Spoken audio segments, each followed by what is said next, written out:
Dans cette vidéo, je vais t'expliquer comment créer une pop-up ultra performante pour faire exploser la croissance de ta liste email et donc de ton chiffre d'affaires. Quand c'est bien fait, ce type de pop-up, ça peut littéralement te ramener des milliers de nouveaux abonnés qualifiés chaque mois. Personnellement, j'ai aidé plusieurs marques qui étaient bloquées à 2-3% d'opt-in à atteindre entre 8 et 10% d'opt-in. Le résultat, c'est quoi? C'est qu'il y a 3 fois plus de personnes qui ont vu leurs emails et donc on a eu 3 fois plus de résultats. Je peux quasiment te garantir que ton formulaire actuel, il ne performe pas au niveau qu'il devrait être. Mais après cette vidéo, je te garantis que ce sera une autre histoire. Je vais te montrer comment. Je vais te montrer pas à pas comment mettre en place exactement la même chose pour ta boutique. Du coup, on va voir les différents types de pop-up, comment écrire un bon copy et comment designer un formulaire qui donne vraiment envie de s'inscrire, sans nuire aux conversions de ton site. Comme tu peux le voir, on a réussi à générer entre 8 et 10% pour nos clients. Et ça, c'est des exemples de pop-up qu'on a pu mettre en place.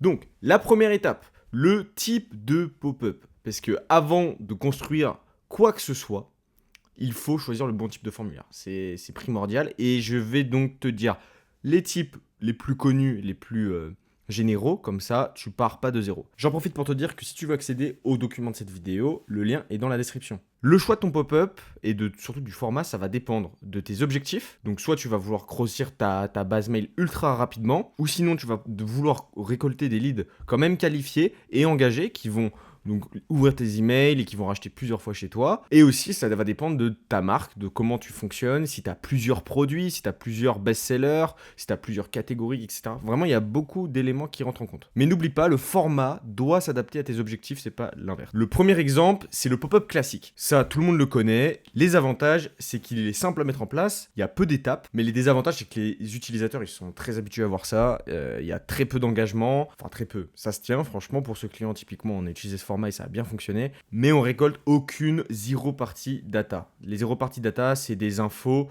sur tes clients, notamment sur la motivation qu'ils ont à acheter chez toi, qu'est-ce qui les intéresse vraiment au fond, comme ça tu peux personnaliser ta communication. Mais tu vas voir, je vais t'en parler plus en détail après. Ensuite, on a le pop-up micro-commit. Les avantages, c'est que ça génère le biais d'engagement. En gros, qu'est-ce que ça fait? Dès qu'une personne commence une tâche, elle a envie de la terminer, on va dire, indirectement. Donc, tout simplement, dans ce cas-là, la personne va dire oui et ensuite il y aura le pop-up classique.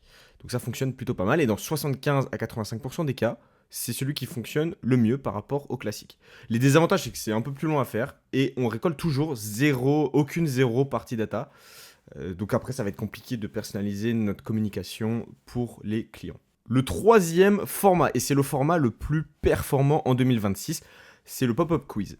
Les avantages, il y en a énormément et il y a quand même peu de désavantages derrière. Les avantages, la première chose, c'est qu'il y a une très faible friction. C'est le même niveau de friction que le micro-commit. C'est appuyer sur un bouton. Ensuite, on active le biais de personnalisation. Ça veut dire que on va poser des questions très précises par rapport aux besoins des personnes qui visitent notre site.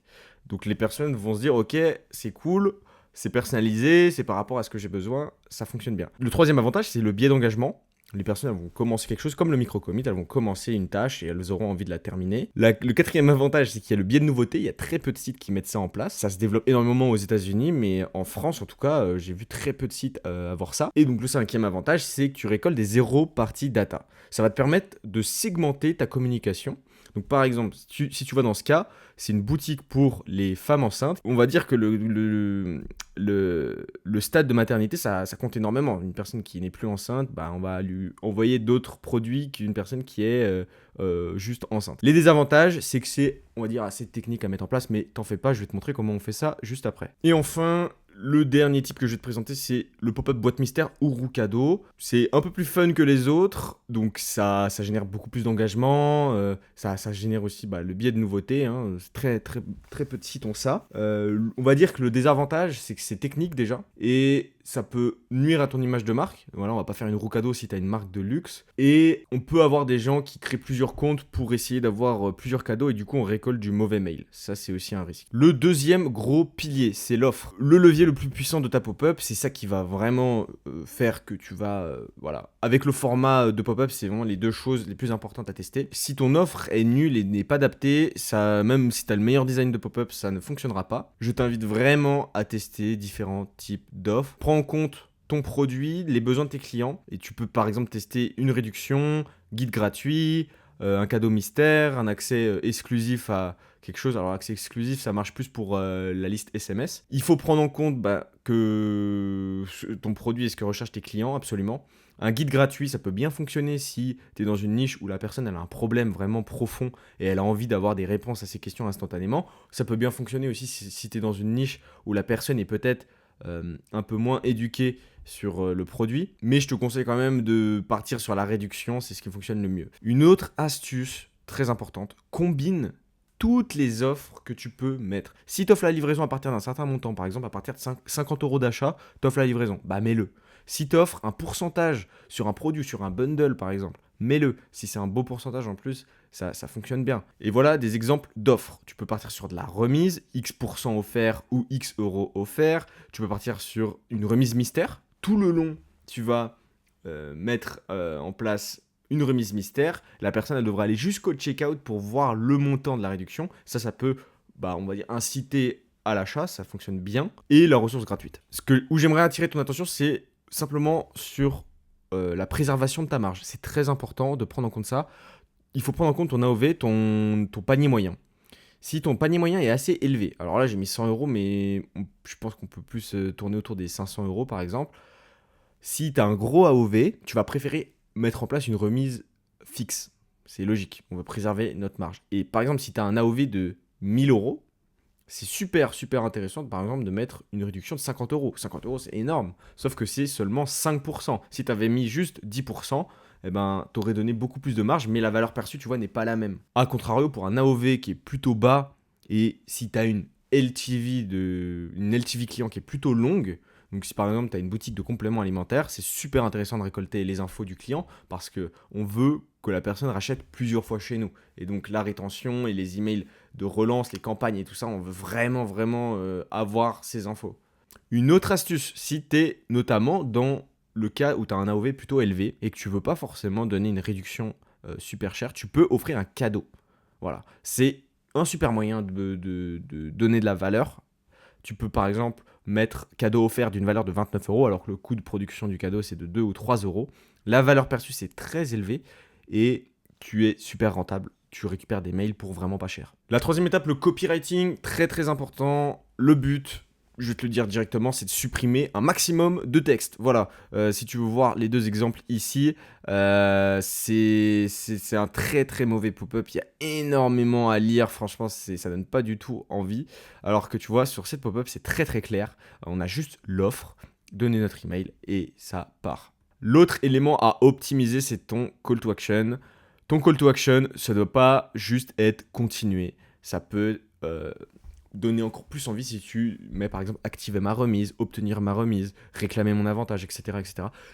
Le CTA est quand même important. Mais vraiment où tu vas avoir un gros changement, c'est pour fermer la pop-up. Je te conseille vraiment de mettre en place un système de fermeture comme ceci. Par exemple, no thanks, I don't like boba. Bon là, c'est pas très clair, mais en gros, tu pourrais mettre un CTA en mode, un bouton pour fermer, pardon, en mode je veux payer le prix complet ou je veux payer plein tarif. C'est un super CTA pour, entre guillemets, fermer la pop-up. Quelques conseils additionnels. Le premier, c'est le délai d'apparition. Il ne faut pas que ton pop-up se déclenche trop tôt. Il faut qu'il se déclenche à peu près entre 8 et 12 secondes. Et tu peux également utiliser un déclenchement à l'intention de sortie. Donc si la personne quitte la page, voilà, le pop-up se déclenche. Au niveau des contenus visuels, une fois que tu as tout optimisé, l'offre, le format, le copy, etc., là, tu peux t'amuser à tester le design. Ça a un petit impact, mais ça peut quand même avoir un impact. Tu peux tester par exemple avec ou sans image. Tu peux tester une image produit, une image de mise en situation. En règle générale, il faut éviter les visuels trop chargés sur les pop-up. Voilà, il faut vraiment mettre en valeur l'offre. Les couleurs, pareil, tu peux respecter ta DA de ta marque. Les réglages, il faut bien penser à exclure la pop-up des pages importantes, comme les pages de panier ou de checkout. Et la temporalité, ça c'est très important, hein, peu de marques le font, c'est adapter ta pop-up, donc les offres de ta pop-up surtout, aux événements de l'année. Donc si tu as une offre, par exemple Black Friday, moins 60%, on a envie de la mettre en valeur dans la pop-up, c'est logique.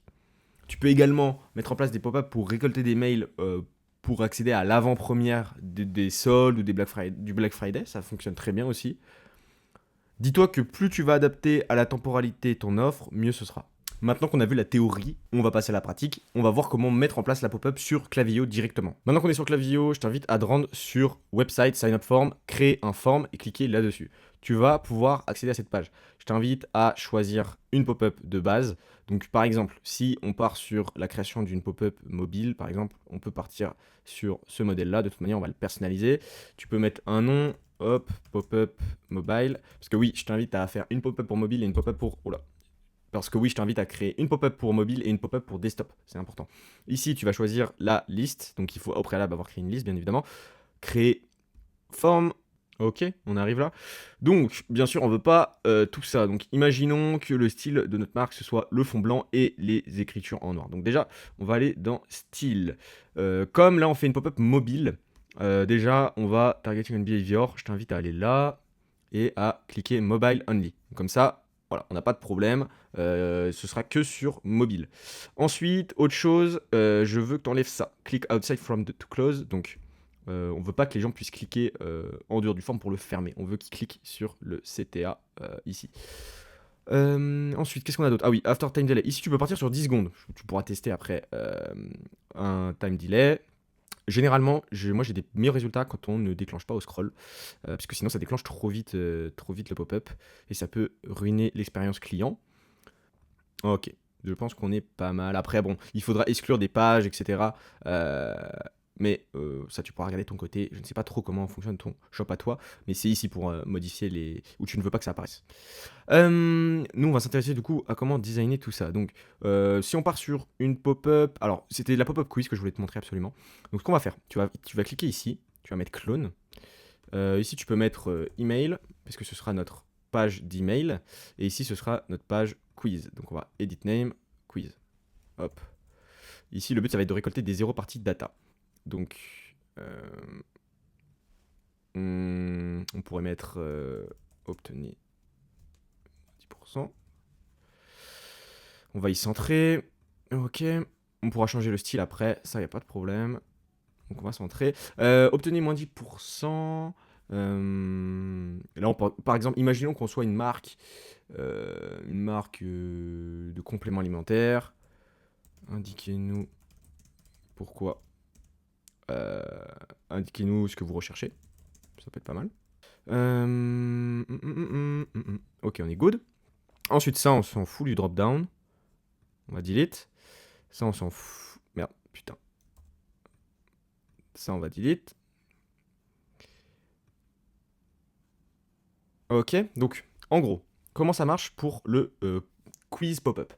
Tout va se faire avec des boutons. Donc là, on est sur un bouton. Le but, ça va être de submit le form. Ok. Et d'avoir, du coup, les bonnes marges. On veut un peu de marge. Ouais, ok, on est pas mal.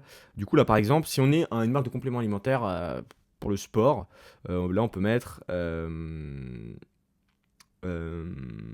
récupération, par exemple. Récupération. Ici, on peut mettre relaxation. Alors, je mets un peu des mots au hasard, je vais pas vous mentir. Ça, il faudra adapter vraiment à votre niche et aux bénéfices que vos clients recherchent. Et également en fonction de vos catégories de produits. Ça, c'est très important. Comme ça, vous pourrez envoyer avec vos campagnes des super bons emails adaptés à ce que les personnes recherchent. Une deuxième chose, c'est aussi dans vos flows. Si vous avez vraiment beaucoup d'emails qui rentrent, faites pas ça au début, mais si vous avez beaucoup d'emails qui rentrent, vous pourrez tout simplement faire des welcome flows et d'autres flows en fonction de ce que la personne a mis ici dans le quiz. Donc ça va loin pour vous dire, mais par exemple, si vous avez vraiment des catégories absolument vraiment différentes, par exemple dans une marque de compléments, entre quelqu'un qui cherche de la récupération, de la relaxation, du sommeil, c'est quand même des besoins différents. Et du coup, après, vous pouvez faire des pop-up qui mettent en avant les bénéfices des bons produits. Et donc, vous augmentez vos conversions parce que c'est plus personnalisé. Ok, donc partons sur 3 boutons, ça va bien. Ici, on va juste mettre un peu de padding pour faire reculer ça. Ok. Ici,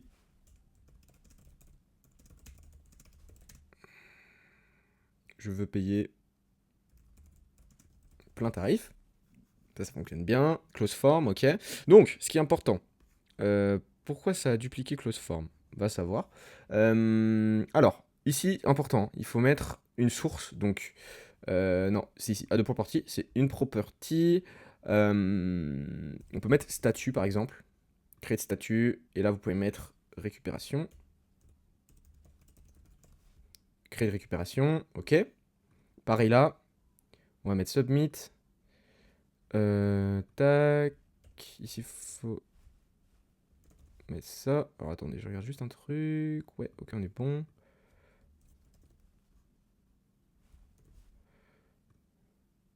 Et là, on va mettre relaxation. Ok. Et pareil ici, donc submit. On refait la même chose. Et ça nous permet juste d'avoir la ligne statut qui apparaît dès que la personne clique. Enfin, dès qu'on aura dans la base de données, tout simplement. Et ça nous permet après de segmenter la base. Voilà. Ici, on peut mettre un peu de padding en dessus. 30. Ok, on est good. Là, on peut mettre un peu moins. Voilà. Ok. Ok. Donc là, c'est une bonne pop-up micro, enfin de quiz. C'est une bonne première page de quiz pop-up. Ensuite, l'email. Pareil, on rappelle l'offre. C'est tout con, hein. On rappelle l'offre. Email. Password for formatting. Quiz. Hop.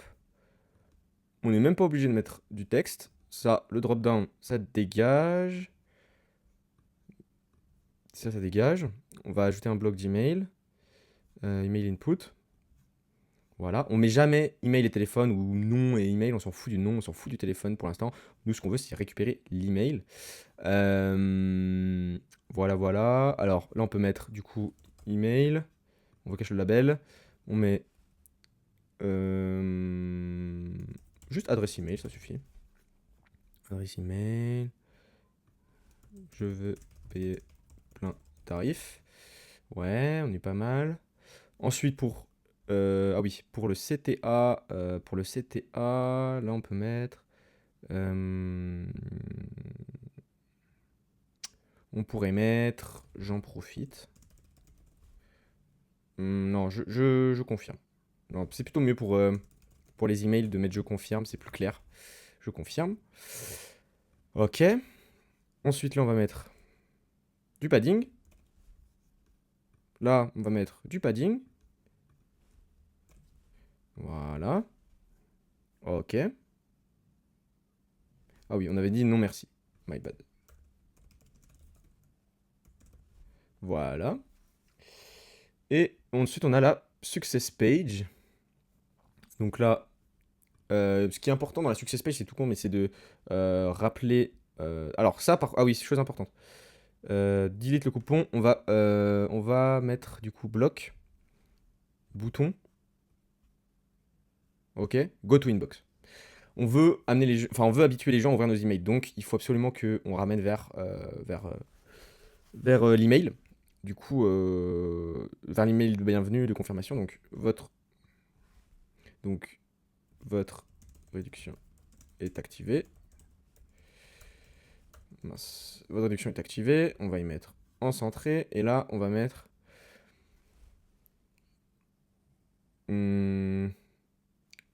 Il faut dire, pensez à checker votre réduction activée. Vous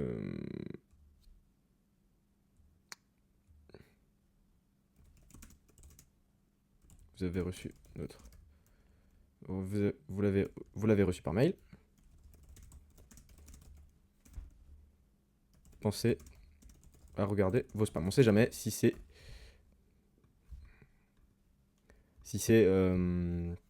arrivé dans les spams. C'est important de le rappeler quand même. Donc là, bon, le style du pop-up, du bouton, on s'entend, c'est pas du tout le bon. Donc, imaginons qu'on suive cette DA. Bon, allez, on va dire qu'on suit cette DA là. Hop. Mais je veux quand même vous montrer comment modifier un peu les couleurs des inputs et tout ce bordel parce que c'est peut-être pas très clair pour tout le monde. Voilà. Ensuite, là, merde, j'ai oublié de regarder la taille. Donc, on est sur du 20 pixels. Ok.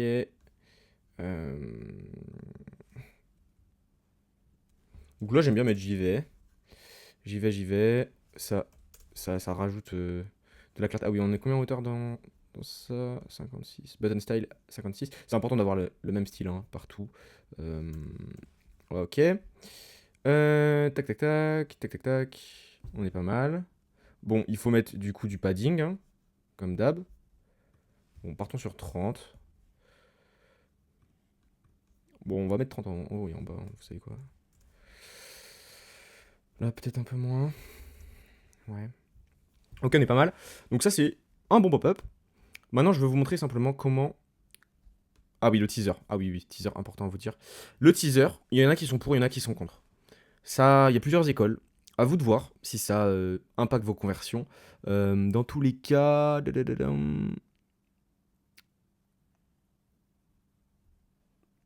Donc ça peut être un bon... Je vous conseille déjà le teaser de ne pas le mettre au début, mais de le mettre bien sûr une fois que le pop-up, la personne a fermé le pop-up. Parce que potentiellement qu'elle voudra reprofiter de l'offre. Je dis pas, il n'y aura pas tous les gens, mais il y en a certainement qui auront voulu profiter de l'offre. Donc voilà, donc ça peut faire du sens de mettre un teaser. Ensuite, qu'est-ce que je voulais vous montrer? Ah oui, la couleur des inputs. Donc les inputs c'est ça. On peut pas changer forcément le style, il faut aller directement là. Et donc ici, on a tous les styles, on a la field 8, donc on peut l'augmenter. Vous voyez, ça augmente. On peut, alors attendez, je regarde. Hein. On peut changer ici la couleur du texte. Voilà. Et voilà. Après, on est plutôt pas mal. On est plutôt pas mal. Vous pouvez changer la couleur du form. Vous pouvez mettre du noir, tout ce que vous voulez. Maintenant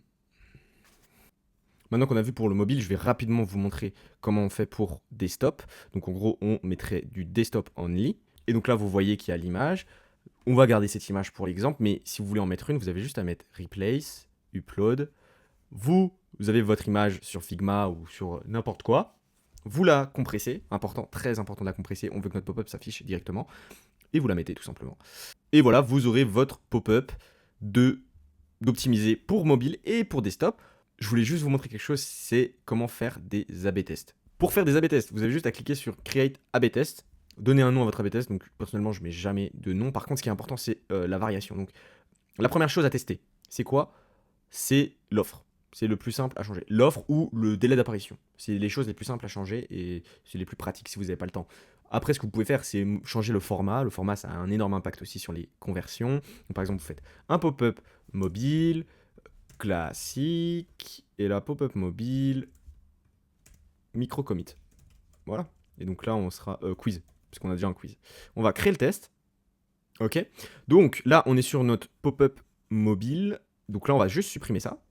Delete. Et là, on a déjà notre A/B test entre le pop-up classique. Et donc maintenant, si on va sur le pop-up quiz, regardez. Bon là, j'ai changé sur mobile, mais en gros, on aurait ça qui apparaît. Donc on aurait tout simplement notre pop-up quiz et notre pop-up classique qui se testeront. Voilà, c'est la fin de cette vidéo, j'espère que ça vous aura plu. Je vous tiens à vous dire simplement que la pop-up n'est que le début de la stratégie de rétention de votre boutique, bien évidemment. Donc si vous voulez aller plus loin et vraiment exploser vos résultats de la pop-up jusqu'au réachat de vos clients, je vous invite à réserver un appel avec moi d'audit. Je regarderai votre stratégie, je verrai si je peux vous aider et potentiellement on ira plus loin. Cet appel d'audit, il est réservé aux brands qui font déjà plus de 30 000 € par mois. Si tu es dans ce cas, je t'invite à cliquer sur le lien dans la description.